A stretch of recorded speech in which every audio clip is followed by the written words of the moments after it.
ட்ரெண்ட்வுட்ஸ் மக்களுக்கு வணக்கம். இன்னைக்கு நம்மளோட நிகழ்ச்சியில எதை பத்தி பேச போறோம் அப்படின்னா பிக் பாஸ பத்தி தான் பேச போறோம். பிக் பாஸ பத்தி சொல்லணும் அப்படின்னா இப்ப போற பிக் பாஸ் யாருக்குமே பிடிக்காத ஒரு பிக் பாஸா தான் இருக்கு. ரொம்ப ஒஸ்டான ஒரு பிக் பாஸ் அப்படின்ற பேர் தான் எடுத்துட்டு இருக்கு.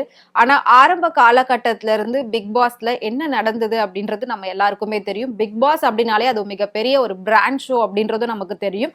ஆனா ஃபர்ஸ்ட் எல்லாம் எப்படி இருந்தது, இப்போ இருக்கிறது எப்படி இருக்கு? அதாவது பிக் பாஸ்க்குள்ள ஒரு வீட்டுக்குள்ள நடக்கக்கூடிய எல்லா விஷயமும் அந்த வீட்டுக்குள்ள நடந்துட்டு இருக்கு. ஒரு காதலா இருக்கட்டும், சண்டையா இருக்கட்டும், இல்ல ஒரு பாசமா இருக்கட்டும், விளையாட்டு, இது எல்லாமே வந்து ஒரு வீட்டுக்குள்ள நடக்குது. அதுதான் நம்ம வந்து பிக் பாஸ் அப்படின்ற பேர்ல பார்த்துட்டு இருக்கோம்.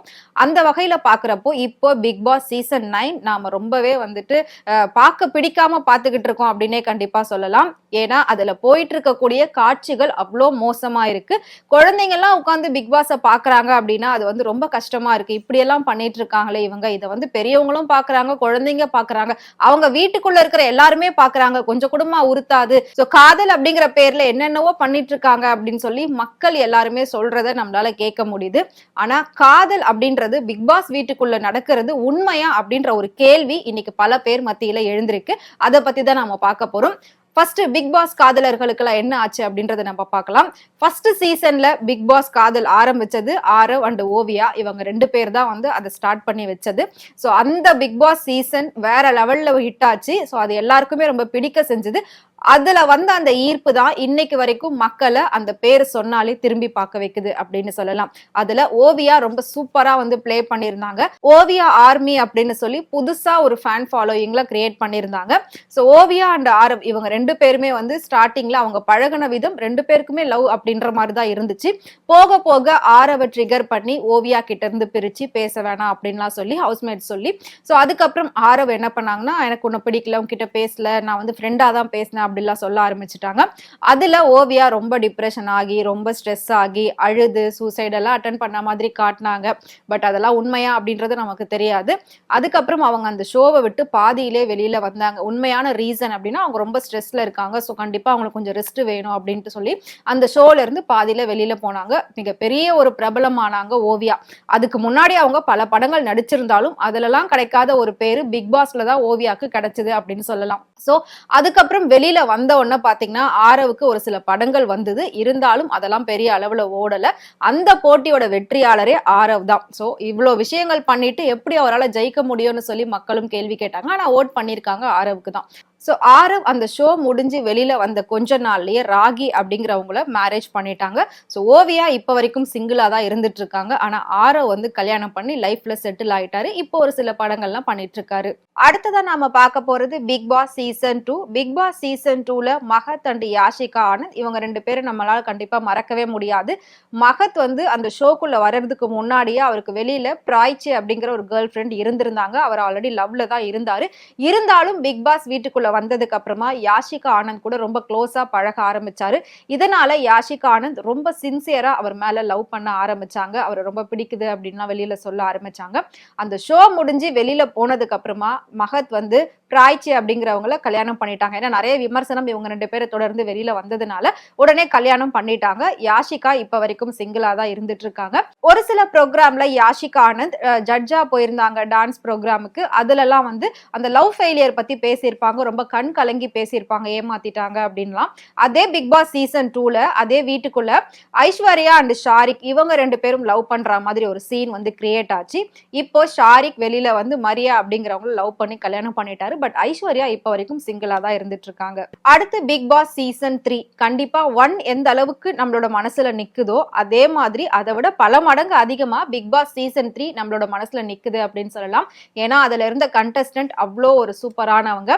முக்கியமா சாண்டி அதுல மறக்கவே முடியாது. அதுல இருந்து தான் அவருக்கு மிகப்பெரிய ஒரு டர்னிங் பாயிண்டா அமைஞ்சது. அவரோட லைஃபே இன்னைக்கு வேற லெவல்ல போயிட்டு இருக்கு. ஸோ அந்த ஒரு சீசன் எல்லாருக்குமே பிடிச்ச ஒரு சீசனா இருந்தது.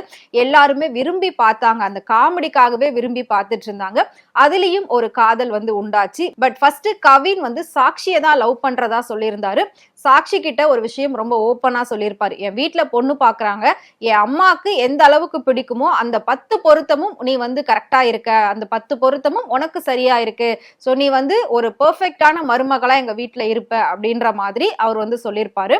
இவ்வளவு அளவுக்கு சொல்லி அவங்களோட மனசுல ஆசையெல்லாம் வளர்த்து, சோ அதுக்கப்புறம் லாஸ்ட்லயா அந்த வீட்டுக்குள்ள நிறைய கியூட்டான விஷயங்கள்லாம் பண்ணி பண்ணி கவினோட மனசுல இடம் பிடிச்சிட்டாங்க. உடனே கவின் வந்து பாத்தீங்கன்னா சாக்ஷியை விட்டுட்டு லாஸ்லியா பக்கம் வர ஆரம்பிச்சிட்டாரு. ஃபுல் அண்ட் ஃபுல் அடுத்து லாஸ்லியாவை தான் லவ் பண்றேன் அப்படின்ற மாதிரி சொல்லி சுத்திட்டு இருந்தாங்க. ரெண்டு பேருமே லவ் பண்றேன்ற மாதிரி தான் அந்த சீன் எல்லாம் வந்து காமிச்சிட்டு இருந்தாங்க. அதுக்கப்புறம் லாஸ்லியாவோட பேரண்ட் உள்ள வந்து ரொம்ப திட்டி அது ஒரு பிரச்சனையாகி பயங்கர ஒரு கான்ட்ரவர்சியா அது போச்சு. ஸோ வெளியில வந்து நம்ம வந்து இதை பத்தி பேசிக்கலாம் அப்படின்னு சொல்லி கவின் வந்து பணத்தை எடுத்துட்டு போறப்ப சொல்லிட்டு போவாரு. வெளியில வந்ததுக்கு அப்புறமா கவினுக்கு ஒரு சில பட வாய்ப்புகள் வந்தது. அதுக்கப்புறம் லாஸ்லியாவுக்கும் பட வாய்ப்புகள் வந்தது. இருந்தாலும் கவினுக்கு வந்த அளவுக்கு பேர் வந்து லாஸ்லியாவுக்கு இப்ப வரைக்கும் இல்ல. கவின் வந்துட்டு மோனிகா டேவிட் அப்படிங்கிற ஒரு பொண்ணை லவ் பண்ணி கல்யாணம் பண்ணிட்டாரு. பட் லாஸ்லியா இப்ப வரைக்கும் சிங்கிளா தான் இருந்துட்டு இருக்காங்க. அடுத்து பிக் பாஸ் சீசன் 4 இதுல வந்துட்டு பாலாஜி முருகதாஸ், ஷிவானி இந்த பிக் பாஸ்ல ட்ரெஸ்ஸை பத்தி ரொம்ப விமர்சனம் பேச ஆரம்பிச்சது அப்படின்னு பாத்தீங்கன்னா ஷிவானியோட ட்ரெஸ்ஸுக்கு அப்புறமா தான். அவங்க வந்து ஷோ காட்டிட்டு இருக்காங்க வீட்டுக்குள்ள அப்படின்லாம் வந்து மக்கள் கருத்து கணிப்புல சொல்லியிருந்தாங்க.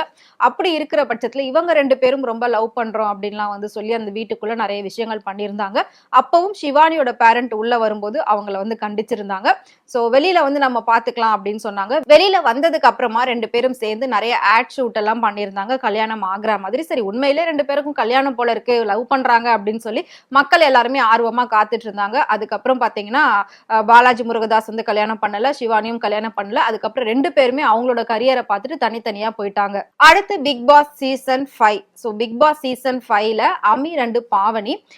பாவனிக்கு வந்து முன்னாடி அபிநய் லவ் பண்ணிருப்பாரு. அதுக்கப்புறம் பாத்தீங்கன்னா அவர் விட்டுட்டு அடுத்து வைல்ட் கார்டுல என்ட்ரி ஆனாரு அமீர். அடுத்து அவர் தான் வந்துட்டு பாவனியை ரொம்ப அழகா வந்து லவ் பண்ணிருப்பாரு. அந்த சீன் எல்லாம் வேற லெவல்ல இருந்தது. இவங்க ரெண்டு பேருக்கும் கெமிஸ்ட்ரி ரொம்பவே ஒர்க் அவுட் ஆச்சு. நீ என்னோட 2 வயசு பெரிய பொண்ணா இருந்தாலும் பரவாயில்ல, எனக்கு நீ தான் வேணும், நான் உன்னை உண்மையா காதலிக்கிறேன் அப்படின்லாம் சொல்லி காதலிச்சாங்க. வெளியில வந்ததுக்கு அப்புறமா இவங்க ரெண்டு பேரும் சேர்ந்து நிறைய ஷோல ஒன்னா பார்ட்டிசிபேட் பண்றது. ஸோ அந்த ஷோலயே இவர் வந்து ப்ரப்போஸ் பண்ணது.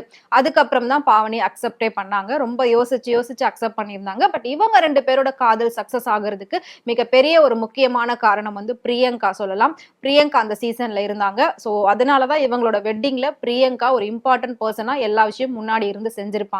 சோ பிரியங்காவால தான் இவங்க ரெண்டு பேருக்கு ஒரு நல்ல லவ் அண்ட் லைஃப் கிடைச்சது அப்படின்னே சொல்லலாம். இப்ப வரைக்கும் ரெண்டு பேரும் கல்யாணம் பண்ணி ஹாப்பியா இருந்துட்டு இருக்காங்க. அடுத்து சீசன் 6 அசல் கோளாறு அண்ட் நிவாசினி. இவங்க ரெண்டு பேரும் பண்ணக்கூடிய விஷயம் உண்மையிலே லவ்வா, அந்த பொண்ணுக்கு எப்படி லவ் வந்தது இவன் மேல அப்படின்லாம் வந்து சொல்லி நிறைய பேர் விமர்சனமா பேசியிருந்தாங்க இதை பத்தி. சோ அதுலயே இன்னொரு லவ்வும் உண்டாயிருந்தது. என்ன அப்படின்னா ராபர்ட் மாஸ்டர் அண்ட் ரட்சிதா. ரட்சிதாவும் அப்ப வந்து டிவோர்ஸ்ல சிங்கிளா இருந்தாங்க. ராபர்ட் மாஸ்டரும் டிவோர்ஸ் ஆயிட்டு சிங்கிளா இருந்தாங்க. சோ ராபர்ட் மாஸ்டர் ரட்சிதாவை சேலையில வரும்போது அவ்வளோ அழகா வந்து ரசிச்சிருப்பாரு. அவங்க போட்டிருக்கக்கூடிய அந்த மூக்குத்தி ரொம்ப அழகா இருக்குன்னு சொல்லி அவங்களை ரொம்பவே வந்து வர்ணிச்சிருப்பாரு. ஆனா இது எதுக்குமே வந்து ரட்சிதா செவிசாய்க்கவே இல்லை. ஒரு நல்ல ஃப்ரெண்ட்லியா ஓகே அப்படின்ற மாதிரி தான் பழகிட்டு இருந்தாங்க. அதுக்கப்புறம் ரெண்டு பேரும் வெளியில வந்தவொடனே அவங்கவுங்க கரியரை பார்த்துட்டு போயிட்டாங்க. ஆனா நிவாசினி அண்ட் அசல் கோளார் இவங்க ரெண்டு பேரும் வெளியில வந்தவொடனே ஓகே லவ் பண்ணுவாங்க, டேட் பண்ணுவாங்க, சாட் பண்ணுவாங்கன்னு பார்த்தா நிவாசினி இருக்கிற இடமே தெரியாம போயிட்டாங்க. அசல் கோளாறு யாரா அந்த பையன், நான் தான் அந்த பையன் அப்படின்ற மாதிரி பாட்டெல்லாம் பாடி இப்ப வேற லெவல்ல ஹிட் ஆயிட்டாரு. அடுத்து பிக் பாஸ் சீசன் 7 இதுல மணிச்சந்திரா அண்ட் ரவீனா இவங்க ரெண்டு பேர் ஏற்கனவே வெளியில ரீல்ஸ் எல்லாம் பண்ணிட்டு இருந்த ஒரு ஜோடி தான். அப்பெல்லாம் வந்து நாங்க பிரதர் மாதிரி, சிஸ்டர் மாதிரி, ஃப்ரெண்ட்ஸ் அப்படின்லாம் சொல்லியிருந்தாங்க. ஆனா பிக் பாஸ் வீட்டுக்குள்ள வந்தா மட்டும் எப்படிதான் இவங்களுக்கு எல்லாம் காதல் வருது அப்படின்னே நமக்கு தெரியாது. சோ அதுக்கப்புறம் ரவீனா வந்து மணிச்சந்திராவை ரொம்ப லவ் பண்ற அப்படின்ற மாதிரி தான் சுத்தி பழகிட்டு இருப்பாங்க. அதே மாதிரி ரவீனா வீட்டுல இருந்து வந்தும் கண்டிச்சிருப்பாங்க, நீ எப்படி லவ் பண்ணலாம், நாங்க உனக்கு அதுக்கு பெர்மிஷன் கொடுத்தோமா அப்படின்லாம் சொல்லியிருப்பாங்க. ஓகே இவங்க வெளியில போயிட்டு இவங்க பிரச்சனை திரும்பவும் பெருசா ஆகும் அப்படின்னு பார்த்தனா ரெண்டு பேருமே ரீல்ஸ் பண்றதே நிறுத்திட்டாங்க.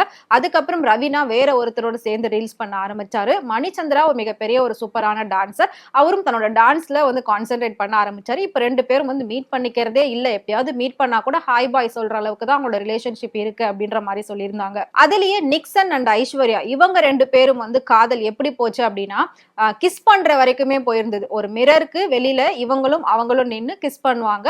சோ அந்த அளவுக்கு இவங்களோட காதல் டீப்பா போச்சு. சோ வெளியில வந்ததுக்கு அப்புறம் இவங்க கண்டினியூ பண்ணுவாங்க. இவ்ளோ அழகா உருகி உருகி லவ் பண்றாங்களே, முத்தம்லாம் கொடுத்துக்கிறாங்களே இவ்ளோ ஓப்பனா இந்த ஷோல அப்படின்னு வந்து எல்லாருமே சொல்லிட்டு இருந்தாங்க. ஆனா வெளியில வந்ததுக்கு அப்புறமா யாரா இவங்க அப்படின்ற மாதிரி அவங்க வேலையை பார்த்துட்டு போயிட்டாங்க. இப்ப வரைக்கும் ரெண்டு பேரும் எங்க இருக்காங்க, என்ன பண்றாங்க, சேர்ந்திருக்காங்களா, பிரிஞ்சிருக்காங்களா, அட்லீஸ்ட் ஃப்ரெண்டாவது இருக்காங்களா அப்படின்ற எந்த ஒரு தகவலும் கிடையாது. அடுத்து Bigg Boss season 8 big Boss season 7 வரைக்கும் கமல்ஹாசன் அவர்கள் தான் ஆங்கரா இருந்தாங்க.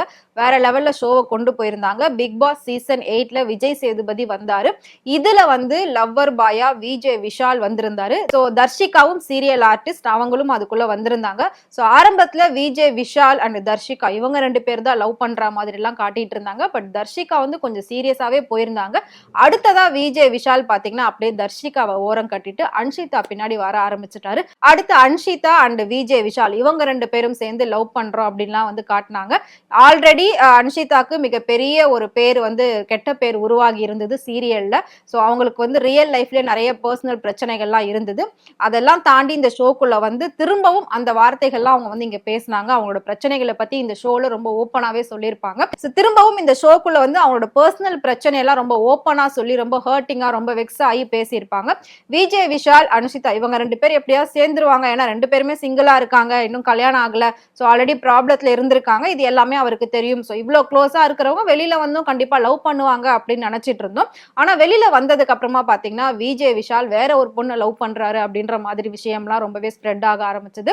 அன்ஷிதா இப்ப வரைக்கும் யார லவ் பண்றாங்க, லைஃப்ல செட்டில் ஆனாங்களா அப்படின்னு எந்த ஒரு விஷயம் இல்ல.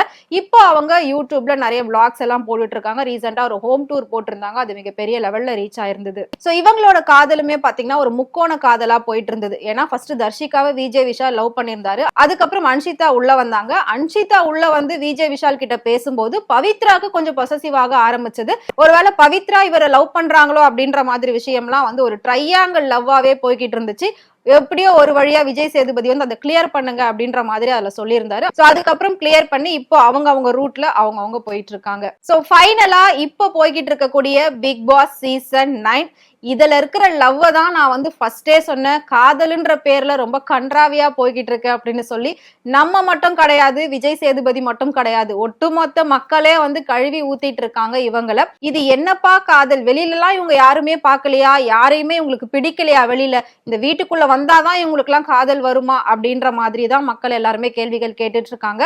முக்கியமா ஃபர்ஸ்ட் கம்ருதீன் என்ன சொன்னாரு அப்படின்னா, அரோராக்காக தான் நான் உள்ள வந்தேன் அப்படின்னாரு. அப்போ திரும்ப திரும்ப ஒருத்தர் கேட்கும் போது அரோராவை வெளியிலே தெரியுமான்னு கேட்டா தெரியாது, இங்க வந்ததுக்கு அப்புறம் தான் தெரியும், இங்க வந்ததுக்கு அப்புறம் நான் அவளுக்காக இருக்கேன் அப்படின்னு சொன்னாரு.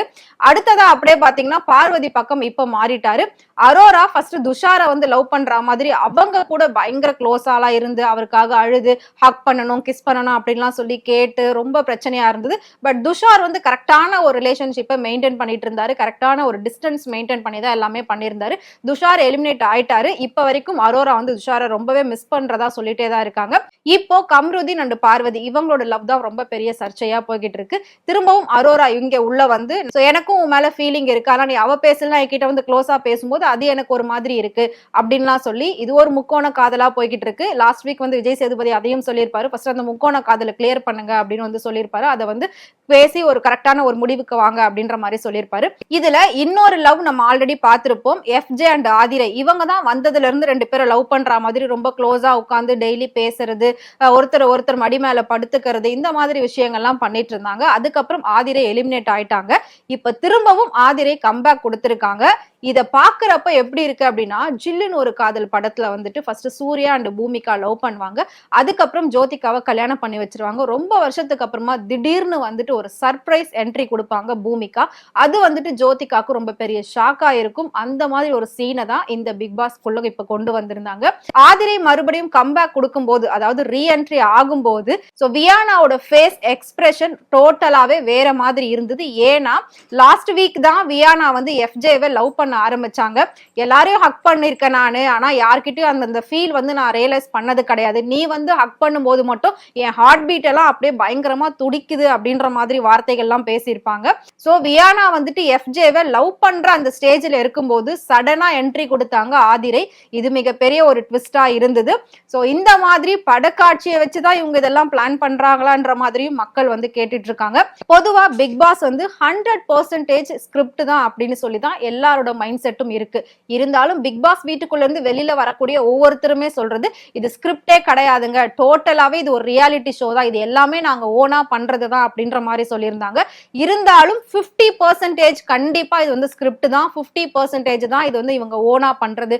ஃபுல் அண்ட் ஃபுல் இவங்க ஓனா பண்றதெல்லாம் வெளியில காட்டினாங்க அப்படின்னா நம்மளால பார்க்கவே முடியாது, அவங்க ரெண்டாவது வெளியில தலை காட்டவே முடியாது, அந்த லெவல்ல இருக்கும். சோ இது வந்து பாதி ஸ்கிரிப்ட் தான் அப்படின்ற மாதிரி தான் உண்மை. அது மட்டும் இல்லாம இவங்க எல்லாமே வந்து மீடியா ஃபீல்டுல இருக்காங்க, சோசியல் மீடியால இருக்காங்க, மிகப்பெரிய ஒரு செலிபிரிட்டிஸ் ரேஞ்சில தான் எல்லாரும் இருக்காங்க.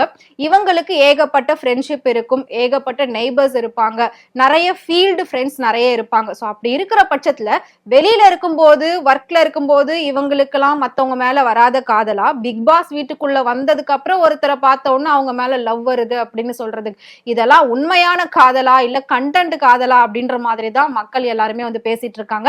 பட் யாருமே எதிர்பார்க்காத விதமா பிக் பாஸ் சீசன் 1ல இருந்து 9 வரைக்கும் பார்த்தோம் அப்படின்னா ஒரே ஒரு காதல் மட்டும் தான் நின்னு ஜெயிச்சது. நான் சொன்ன மாதிரி அமீர் அண்ட் பாவனி. இவங்க 2 பேர் உள்ள லவ் பண்ணி வெளியில வந்து ப்ரப்போஸ் பண்ணி அக்செப்ட் பண்ணி அதுக்கப்புறம் 2 பேரும் லிவ்இன்ல வந்து 3 வருஷம் 4 வருஷம் இருந்து இப்போ கல்யாணம் பண்ணி சந்தோஷமா வாழ்ந்துட்டு இருக்காங்க. இது மட்டும் தான் உண்மையான காதலா இருந்திருக்கே தவிர மத்த எல்லாமே டோட்டலா கண்டென்ட் காதலா தான் இருக்கே தவிர யாருமே ஒரிஜினலா 100% ட்ரூவா உருகியெல்லாம் லவ் பண்ணல அப்படின்றது தான் உண்மையே. சோ நான் சொன்ன இத்தனை ஜோடிகள்ல உங்களுக்கு யாரை ரொம்ப பிடிக்கும் அப்படின்றத மறக்காம கமெண்ட் பாக்ஸ்ல கமெண்ட் பண்ணுங்க. இதே மாதிரி சினிமாவை பத்தியும் சினிமா நடிகர் நடிகைகளை பத்தியும் பிக் பாஸை பத்தியும் டே பை டே அப்டேட்ஸ் தெரிஞ்சுக்கணும் அப்படின்னு நினைச்சீங்கன்னா மறக்காம ஃப்ரெண்ட் டூர் சேனலை ஃபாலோ பண்ணிக்கோங்க.